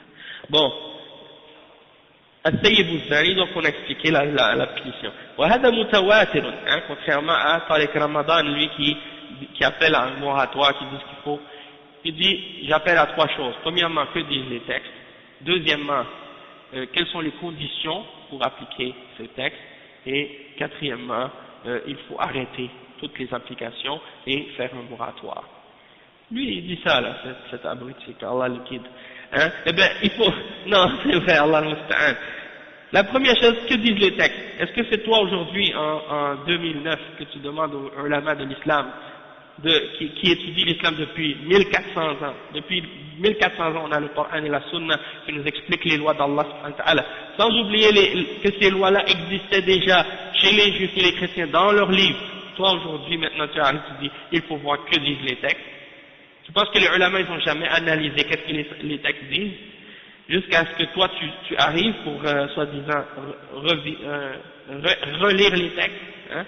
Deuxièmement, est-ce que les conditions sont présentes? Ben, les gens qui font appliquer ces punitions-là dans les pays musulmans, ce sont les ulama. Est-ce qu'ils ne savent pas, eux, les conditions de ces punitions-là, qu'est-ce qu'elles sont et est-ce qu'elles sont présentes? Troisièmement, il faut faire un moratoire et arrêter. Parce que lui, il dit, non seulement qu'il faut que les conditions soient présentes, mais soi-disant pour lui, il faut que la société soit parfaite, qu'il n'y ait plus de péché du tout, qu'il n'y ait plus de pauvreté, qu'il n'y ait plus de tentation, qu'il n'y ait plus de désir. Là, après, quand il y a cette société-là, utopique et qui arrivera jamais, qu'on n'aura jamais ce niveau-là, là, après, si quelqu'un fait la fornication ou l'adultère, là, après, on va appliquer la peine. Comme Cheikh Mohamed Aman al-Jami, il a dit au sujet de ces gens-là, il dit ces gens-là, qu'est-ce qu'ils veulent dire en réalité, c'est qu'on ne peut pas appliquer la charia et qu'on ne doit pas l'appliquer. Hein? Ça c'est l'égarement, ça. Il faut réformer la société avant d'appliquer la charia et avant d'appliquer l'islam. Cheikh Mohamed Aman al-Jami a dit, par quoi on va réformer la société autre que par la charia? Puisque la charia, elle a été révélée pour réformer la société. Toi, tu veux réformer la société par autre chose que l'islam avant d'appliquer l'islam? C'est quoi cette autre chose? Hein? Donc le cheikh dit وهذا متواتر في القرآن والسنة وعمل المسلمين وهو حد من حدود الله عز وجل لا يكفي أنه يقتل بالسيف بل لا بد أن يرجم وفي مجتمع الناس علانية في مجمع الناس علانية من أجل أن يرتدع الباقون وهذا من محاسن الإسلام وحمايته للأعراض وحفظا للفروج قال تعالى والذين هم لفروجهم حافظون ففيه حماية للنسل ووقاية المجتمع من الأمراض الفتاكة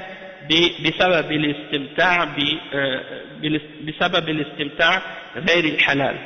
Le cheikh dit ça, c'est quelque chose qui est mutawatir, c'est-à-dire c'est rapporté par un grand nombre de hadiths et de ulama et parmi les sahaba et les narrateurs dans l'islam, dans le Coran et dans la sunna et dans l'application des musulmans depuis des siècles, ça a toujours été. Et c'est une des punitions que Allah a révélées parmi les punitions de l'islam. Et donc, c'est pas suffisant que celui qui fait le zina il soit tué par l'épée.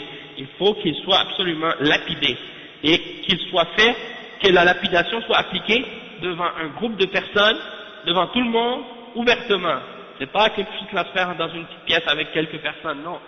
Un grand nombre de personnes devant tout le monde pour que tout le monde ait peur, tout le monde voit la punition et la conséquence de ces péchés-là. Et ça fait partie des belles choses de l'islam qui protègent l'honneur, qui protègent les parties génitales des gens.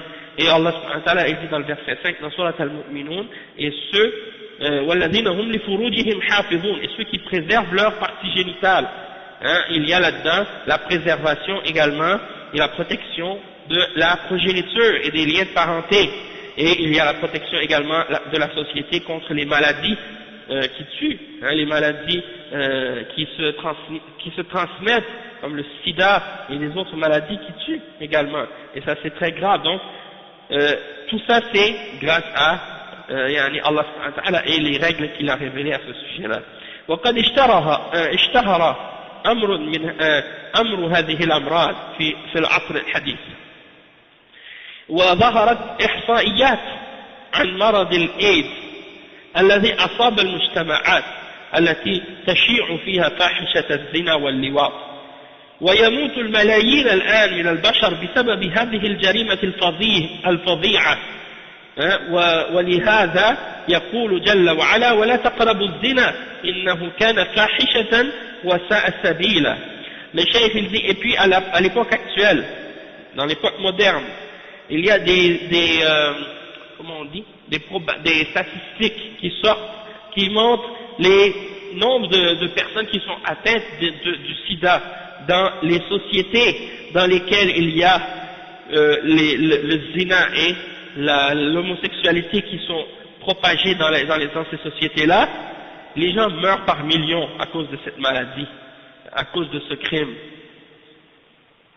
Non, ça a commencé chez les homosexuels, par la suite, ça s'est propagé par l'extérieur après. Donc ça c'est pour dire quoi? Ça c'est pour dire que ces péchés-là, c'est à cause justement du zina. Donc le cheikh il dit, Allah il dit dans le Coran, n'approchez pas du zina. C'est-à-dire, n'approchez pas du zina dans le sens, c'est pas faites pas le zina, c'est approchez même pas, ne vous approchez pas de ce péché-là. Tout ce qui vous amène à ce péché-là, vous ne devez pas le faire. ولا تقربوا الزنا. Le cheikh il dit, ولا تقربوا الزنا لم يقل لا تزنوا فقط ومعنى ذلك اتركوا الأسباب التي توصل إلى الزنا من النظر وسفر المرأة بدون محرم وتبرج النساء وسفورهن واختلاطهن بالرجال، هذه أسباب للزنا وكلها نهى عنها الشارع سدا لذريعة الوقوع في الفاحشة. Donc, dans l'islam, il y a le principe de sadd al-zari'a, le principe que tout ce qui peut t'amener à un péché, tu ne dois pas le faire. Mais ici, il n'y a pas de sadd al-zari'a dans la société de kufr. Il n'y a pas de fermer la porte au péché. Ici, au contraire, on ouvre toutes les portes au péché. Le principe de l'Occident, c'est le contraire du principe de l'islam. Le principe des sociétés de kufr, c'est le principe qui est opposé complètement, le contraire de la société de l'islam. Ici, c'est le contraire, c'est qu'on te dit, ouvre toutes les portes vers le péché. Tout ce qui peut t'amener vers le zina, fais-le. C'est ça ce qu'on dit ici. L'islam, c'est le contraire. Tout ce qui peut t'amener vers le zina, fais-le pas. C'est ça que l'islam te dit. La femme, elle se met le hijab, elle se couvre son corps, quand elle sort dehors, on ne peut pas la voir. Hein, déjà, ça c'est une protection. Tu peux pas le regard, c'est la première porte vers le zina. L'islam vient fermer cette porte. Après, la femme, elle ne peut pas voyager seule. Elle ne va pas faire des voyages seule. Elle sort avec un homme de sa famille qui la protège. Ici, non. La femme doit être indépendante, de sortir comme elle veut, quand elle veut, faire qu'est-ce qu'elle veut. Hein? Et les femmes qui s'habillent n'importe comment. On dit n'importe comment, quand on dit n'importe comment là, c'est pas n'importe comment, c'est vraiment dans le sens de n'importe comment. Si des femmes s'il y a des femmes du siècle dernier qui pouvaient venir visiter notre époque aujourd'hui, des femmes de cette époque-là qui faisaient de la prostitution, qui venaient dans notre époque pour voir les femmes comment elles marchent dans la rue, elles diraient, ces filles-là aujourd'hui sont toutes habillées comme elles. Pire que des femmes de cette époque-là qui faisaient la prostitution. Parce que c'est la mode populaire maintenant. Les références qui sont devenues comme ça. Et maintenant tout le monde s'habille n'importe comment. Maintenant les filles portent des collants pour marcher dans la rue. Des bas collants pour marcher dans la rue, ça veut dire quoi? Ça veut dire qu'elles marchent nues. C'est ça la réalité. Il n'y a pas de différence. Donc, elles se mélangent en plus avec les hommes. C'est-à-dire non seulement, l'islam dit, on ne doit pas se mélanger les hommes et les femmes. Cette société ici, qu'est-ce qu'elle dit? Elle dit, il faut mélanger les hommes et les femmes. Il faut qu'ils soient ensemble tout le temps. Hein? Et donc, l'islam est venu pour fermer la porte au péché. Les kuffars ici et leur système et leur mentalité, ils sont venus pour détruire toutes les portes qui amènent les gens au péché et pour les encourager à faire le péché. Donc c'est pour ça que je disais tout à l'heure, avec qui les gens vont, quand ils vont arriver, avec qui ils pensent à faire, avec qui le zina. Ici, très facile de faire le zina. Hein? N'importe qui, les gens sont tous mélangés, les femmes s'habillent n'importe comment, les hommes ils respectent pas les femmes, hein? N'importe quoi. Les femmes se respectent pas elles-mêmes, elles respectent pas les hommes. Tout le désordre social, hein? Les maladies, les problèmes, les zina, tout ça, les discothèques, les bars, les clubs. Bon, ça c'est des exemples. Dans l'islam, non. La société musulmane, elle est basée sur cette de Zari'a, fermer les portes au péché. Dans une société musulmane, on interdit tout ce qui amène les gens au péché. Tout ce qui peut te faire tomber dans le péché, c'est stopper. On l'arrête. Ici, c'est le contraire. C'est pour ça que je dis, si quelqu'un vient dans un pays musulman, il ne peut pas facilement faire qu'est-ce qu'il veut comme péché. Hein? Quand quelqu'un arrive dans les pays comme par exemple en Arabie Saoudite ou à Médine, hein, à Mecca ou dans d'autres villes dans l'Arabie Saoudite, il veut faire le haram. Il a envie de faire quelque chose de haram. Il va avoir beaucoup de difficultés. C'est pas facile. Mais quand il va venir ici, est-ce que c'est difficile? Non. C'est moins difficile ou c'est facile parce que toutes les portes sont ouvertes. L'islam est venu pour interdire et rendre difficile les péchés, pour stopper les péchés. Tandis que les kuffars, eux, ils veulent le contraire. Ils veulent faciliter les péchés, faciliter le mal. Donc on a fini avec ce point-là, Inch'Allah, on espère que c'est clair. Après le cheikh, il parle du troisième point, الثالث التارك لدينه وهو المرتد. قال صلى الله عليه وسلم من بدل دينه فاقتلوه لأنه شهد واعترف أن هذا الدين حق ودخل في الإسلام ثم بعد معرفته واقتناعه يرتد فهذا دليل على فساده فلهذا يقتل حدا حماية للدين من التلاعب وسدا لطريق المفسدين الذين يريدون صرف الناس عن الدين لأن بعضهم يدخل في الإسلام ظاهرا ثم يرتد ليقول الناس لم يرتد إلا لأنه رأى أن الدين ليس فيه صلاحية لأن هذا الذي ارتد من المفكرين ومن المدركين لأن هذا الذي ارتد من المفكرين ومن المدركين للأمور ولو أنه رأى في هذا الدين خيرا لما ارتد. وهكذا يقول المنافقون وضعاف الإيمان فإذا قتل فإن الناس يحترمون الدين ويتوقفون عن التلاعب به.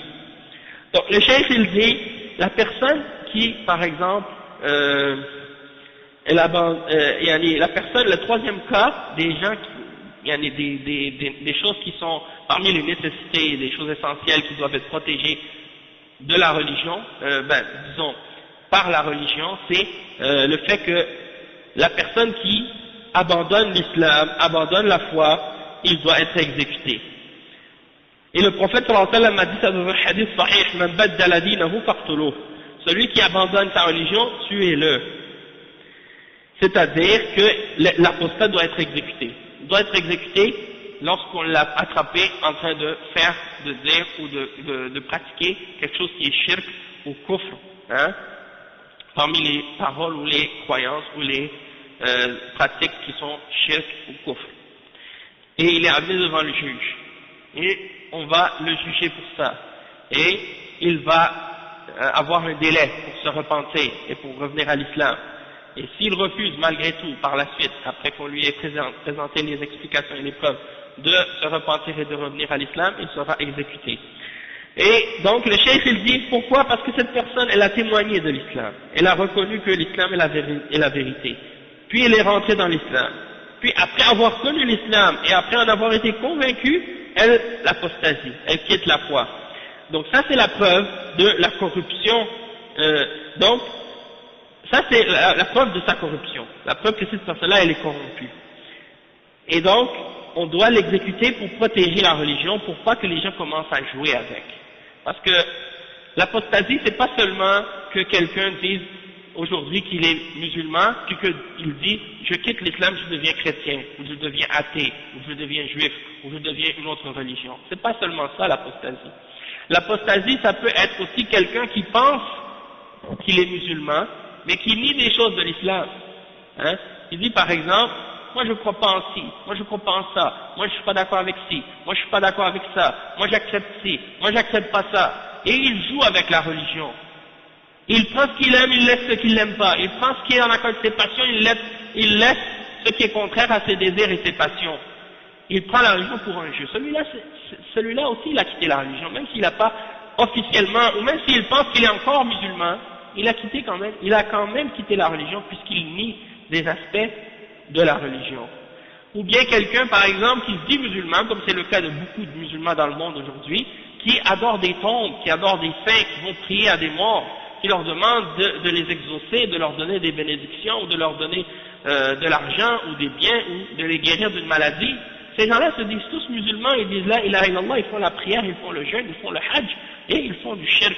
Et ça c'est un shirk majeur qui fait quitter l'islam, qui fait sortir de la religion. Donc l'apostasie c'est pas seulement de dire je vais quitter la religion, mais des fois même des gens qui commettent des actions qui annulent leur islam et ils se pensent musulmans et ils prient et ils font les actes de la religion, mais ils quittent l'islam, donc ils ont quand même apostasié l'islam sans s'en apercevoir. Donc ces gens, mais il y a une catégorie, comme le cheikh il dit, ces gens-là ils reconnaissent la validité de l'islam et après ils le quittent. Et c'est dans le but d'empêcher que les gens acceptent l'islam. Comme par exemple certains d'entre les kuffars qui acceptent l'islam en apparence, puis qui la quittent. Pour que les gens disent, ah celui-là il a accepté l'islam, après il l'a quitté, c'est la preuve que c'est pas une bonne religion. Et donc les gens qui ont des doutes, ou qui ont une faiblesse dans leur foi, ils vont dire, ah ben, ça c'est la preuve que cette religion-là elle est pas bonne. Et ils vont commencer à mettre des doutes dans le cœur des gens, et jouer avec la religion.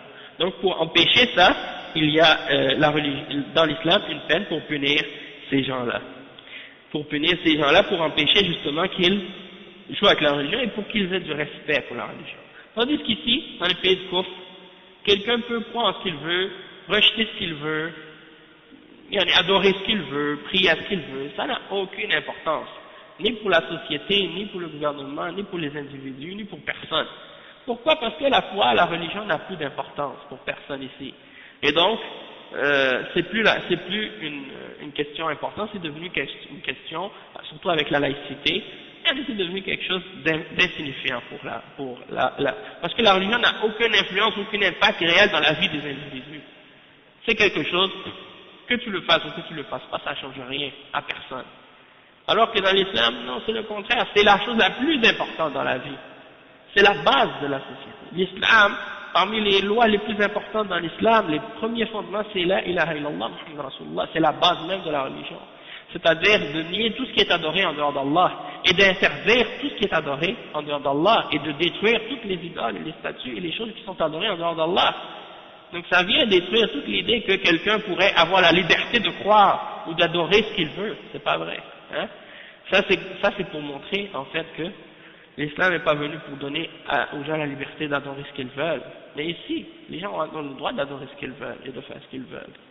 Tu rentres dans un restaurant, subhanallah, tu vois une statue par terre. Les gens ils mettent du riz, une canette de Coca-Cola devant la statue. Mais c'est quoi la logique là-dedans, hein? Ouais, quand je suis rentré pour manger, j'ai vu ça, j'avais plus envie de manger.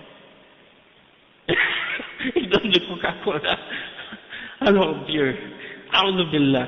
Après le cheikh il dit, يقول وقوله المفارق للجماعة قيل هو الذي يخرج على ولاة الأمر ويفارق جماعة المسلمين ويراد بذلك الخوارج والبغاة ومن شق عصا الطاعة وخرج على الجماعة فإنه يقاتل دفعا لشره وإذا قتل بالقتال والجهاد فإن قتله مأذون به شرعا لأنه صيانة للدين من التلاعب وصيانة للاجتماع أو لاجتماع كلمة المسلمين هذا هو المفارق للجماعة.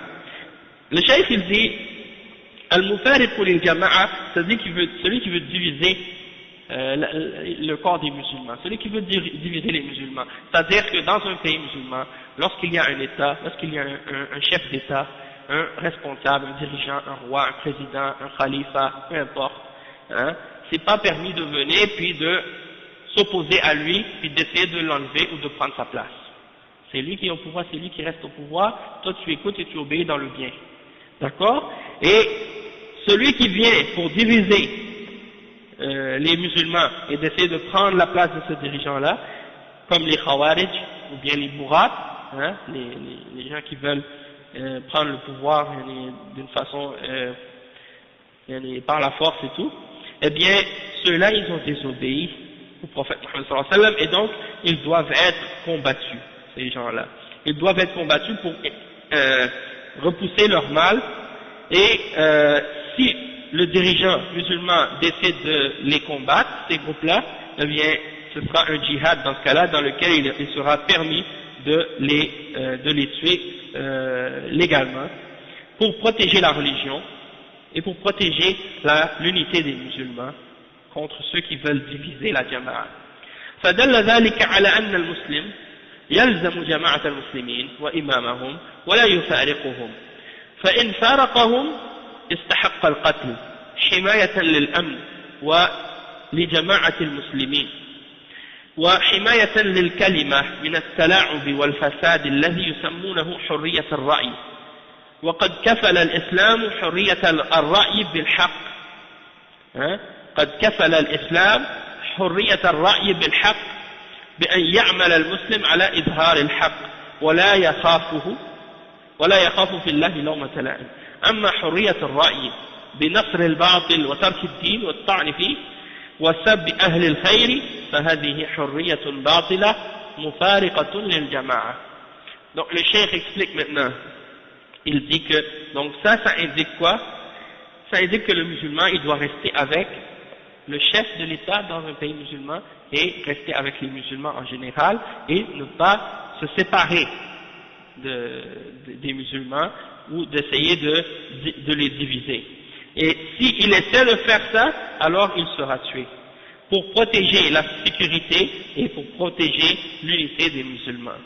Et également pour protéger la parole des musulmans pour qu'ils restent unis pour pas qu'on commence à jouer et à faire de la corruption au nom de ce que les gens prétendent aujourd'hui, la liberté d'expression, la liberté d'opinion, la liberté de point de vue, etc.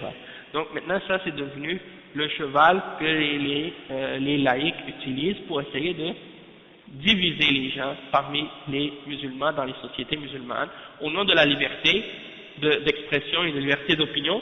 Ils expriment toutes sortes de choses qui sont contraires à la religion et puis ils divisent les musulmans, ils divisent la parole des musulmans.